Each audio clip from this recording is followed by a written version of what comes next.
आप यहाँ पे एक एक बच्चे के पास जाएंगे और पूछेंगे कि do you plan on living in Pakistan in the future और नॉट।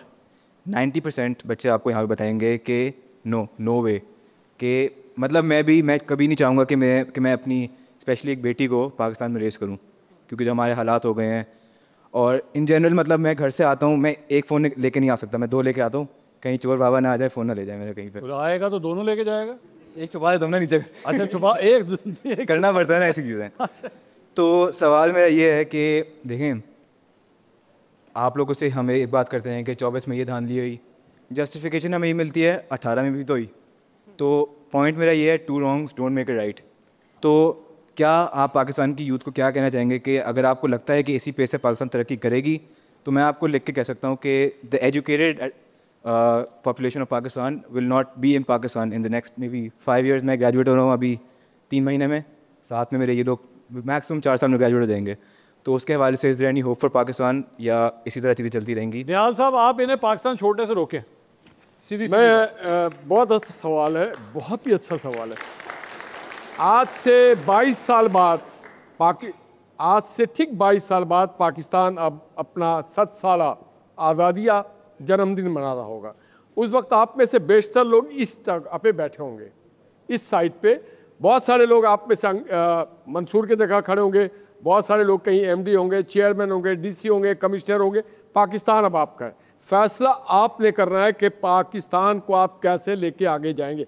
कोई बाहर से आके हमें नहीं बदलेगा। हम में वो रेमिटेंस भेज रहे होंगे या नहीं होंगे, पूछ लें। Will you be here in 22 years? अगर आप यहाँ नहीं होंगे तो फिर यहाँ की बात ना करें, और जो होंगे वही यहाँ की बात करें। अगर आप नहीं होंगे तो फिर ना करें बात। स्पेन में एक हाकिम था फर्डिनेंड, उसने क्या किया, और जहां कि वहां मुसलमानों को शहरी होंगे, मुसलमानों से हुकूमत ली, और यहूदियों और मुसलमानों को जो वहां पे आर्किटेक्चर, साइंस, टेक्नोलॉजी में उस ज़माने में और तिब में काम कर रहे थे, उन सबको निकाल दिया।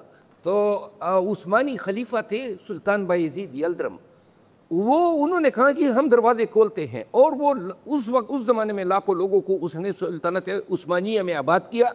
और फिर एक बात कही उसने कहा कि जो रियासतें अपना ब्रेन ड्रेन कराती हैं, तो वो उनका हशर जो है और उनका जिक्र तारीखों में नहीं मिलता है। सो उस्मानियों ने उन्हीं यहूदियों और उन मुसलमानों को जो स्पेन से लाए थे, उन्होंने 400-500 साल मजीद पूरी इस्लामी दुनिया पे हुकूमत की, उन्हीं लोगों के तोफेल।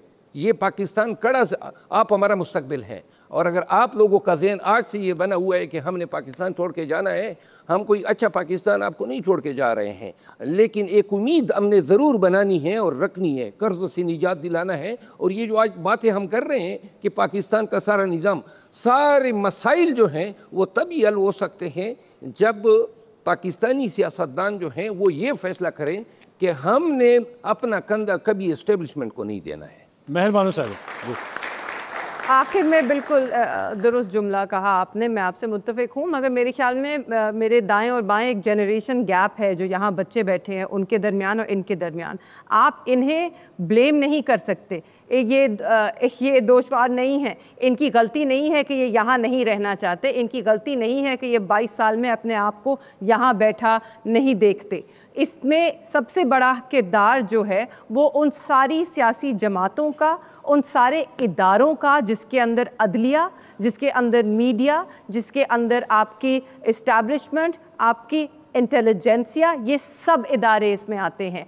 दे have collectively let the people of Pakistan down, they have collectively let this generation down. क्योंकि एक second, I just want to continue, because मैं खुद I am an 80s child, right? तो हम जब सोचते हैं, मैं अपनी ज़िंदगी में देखती हूँ कि पाकिस्तान में हमने तो कभी, और इन बच्चों ने तो उससे भी कम, हमने तो कभी तरक्की ही नहीं देखी, हमने कभी स्टेबिलिटी नहीं देखी, हमने कभी अच्छे दिन नहीं देखे। तो हमें किस चीज़ का लारा दें? हमारे वालिदैन ने फिर भी शायद किसी का गोल्डन एरा देख लिया या कुछ तरक्की देखी। तो अगर हम चाहते हैं कि ये बच्चे यहाँ रहें, यहाँ अपना मुस्तकबिल ढूंढें, तलाश करें और देख सकें, उसके लिए जो एक बात हुई हार्ड स्टेट की, हार्ड स्टेट क्या होती है? एक ऐसी रियासत जहाँ पर रूल ऑफ लॉ हो, जहाँ पे इंस्टीट्यूशंस मजबूत हों, जहाँ पे कवानीन और आइन के तहत फैसले हों, जहाँ पर मेरिट हो। तो फिर वो वाली हार्ट स्टेट बनाएं, ये वाली नहीं जो सोशल मीडिया के बच्चों को डिजिटल दहशतगर्द कहती है, जो लोगों के घरों में घुस के वारंट बगैर उन्हें उठा लेती है। वो वाली रियासत नहीं जो लोगों को MPO के तहत बंद कर देती है क्योंकि उनके पास कोई FIR की चार्ज नहीं बनती। मैं आपसे कहना चाहता हूं, आप खुशकिस्मत हैं, आप खुशहाल हैं, आप साहिब हैसियत हैं।